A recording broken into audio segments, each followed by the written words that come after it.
the chapter number 5, and under this chapter we will discuss the first topic, that is the Dauvergne triad. So Dauvergne is one of the scientists who has given some theories regarding the elements, also about their arrangement. तो जो Dauvergne scientist थे उन्होंने क्या किया, सबसे पहले तीन element का एक ग्रुप बनाया, और ये जो ग्रुप बनाया था that is on the basis of their properties, and these properties must be resemble to each other. उन्होंने क्या किया, तीन एलिमेंट का एक ग्रुप बनाया, और ये जो तीन एलिमेंट थे वो किस बेसिस पर उन्होंने सिलेक्ट किए थे, on the basis of their similar properties. जिन तीन एलिमेंट की प्रॉपर्टीज सिमिलर थी उन तीन एलिमेंट का उन्होंने क्या किया, एक ग्रुप बना लिया.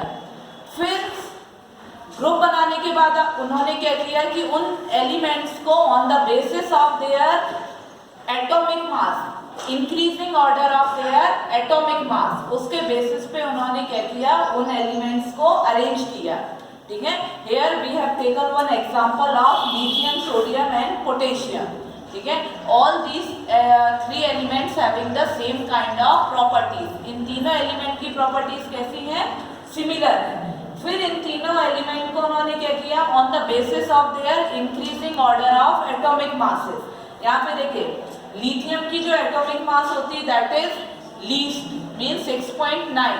फिर इससे ज्यादा किसकी एटॉमिक मास होती है, that is of sodium 23. Then potassium 39. Means पहले उन्होंने क्या किया, तीन एलिमेंट सिलेक्ट किए जो कि प्रॉपर्टीज में एक दूसरे से सिमिलर है. एक पॉइंट कंप्लीट हुआ. सेकेंड उनका जो पॉइंट था that is to arrange them in the increasing order of their atomic mass. उसके बाद क्या किया, उन्होंने इनको एटॉमिक मास के इंक्रीजिंग ऑर्डर में अरेंज किया. Then he calculated the mean. तो उन्होंने क्या पाया, that the atomic mass of the first element and the third element, इसका जो भी मीन होगा that is the atomic mass of the second element. First element plus third element divided by 2. First और third जो element हैं उनके atomic masses का जो भी मीन होगा वो क्या होगा, आपके सेकेंड एलिमेंट का एटॉमिक मास होगा. यहाँ पे देखिए 6.9 is the atomic mass of the first element plus 39.0 is the atomic mass of the third element divided by 2. Then it will become 22.95. That is approximately 23. That is the atomic mass of the middle element. Clear है? यहाँ पर दिया भी है, Dauvergne arranged a group of three elements with similar properties in the order of increasing atomic masses and called it a triad. Means तीन element का group and these three elements are similar to each other on the basis of their properties. Then arrange these three elements on the basis of their increasing order of atomic mass. He showed that the atomic mass of the middle element is approximately the arithmetic mean of the other two. मतलब आपका जो middle element है, जो second element है, उसका जो atomic mass आएगा वो फर्स्ट और थर्ड एलिमेंट के मीन के अप्रॉक्सीमेटली होगा. But Dauvergne could identify only 3 triads from the elements known as that time. इनका ये लिमिटेशन था, जो Dauvergne का ट्रायड्स था, इसका द मोस्ट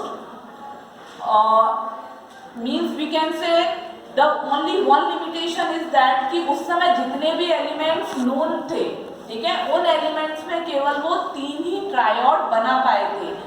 एक ट्रायड किस किस के बीच में था, आपका लिथियम, सोडियम एंड पोटेशियम. इसके अलावा एक इनका जो ट्रायड था that is between CaSr and Da, and the third triad is between chlorine, bromine and iodine. ये केवल तीन उनको जो उन्होंने एलिमेंट्स उस समय अवेलेबल थे उनमें से केवल उनको 3 ट्रायड मिले थे जिसके बेसिस पर मिडिल एलिमेंट की एटॉमिक मास कैलकुलेट करना पॉसिबल था, अदरवाइज जितने भी रिमेनिंग एलिमेंट्स थे that elements will not follow the Dobereiner triad. So this is the limitation of the डॉवेनियर.